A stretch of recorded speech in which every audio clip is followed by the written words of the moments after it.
Tiger Pediatrics family, Dr. Holly Bondurant. We're going to talk about health and fitness today.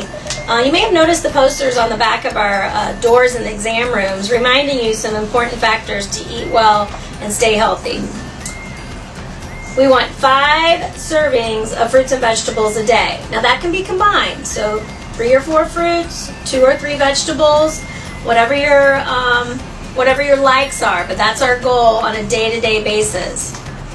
We want 4 servings of water a day. Keeping your body hydrated is super important. It helps with headaches and just all over body health.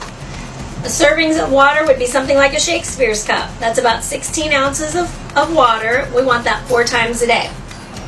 We also want 3 servings of dairy a day. So dairy can be milk, cheese, yogurt.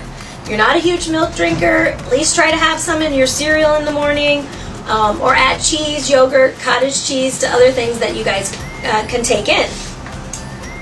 Here's the hard one. 2 hours of screen time a day. So if you're doing homework, you may have more screen time than that. You might be on your computer writing a paper or researching something. But if we're talking about Netflix, social media, video games, that's 2 hours or less a day.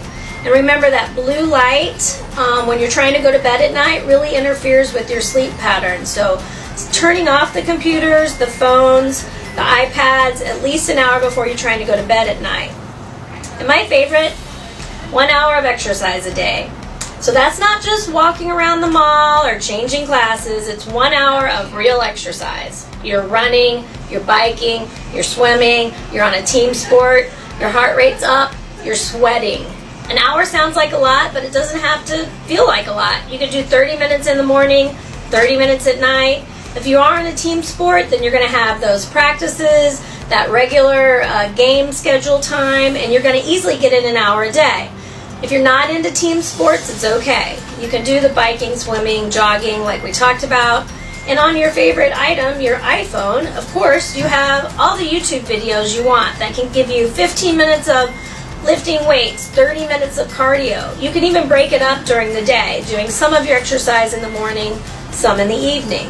We know that early morning exercise helps give you energy for the rest of the day, and exercising between 3 and 5 o'clock in the evenings helps you sleep better. Overall, it helps our mental capabilities, and you're going to be a better student to have those exercise. So the 1, 2, 3s of exercise and healthy eating will help you be a better student this fall, so let's work on it.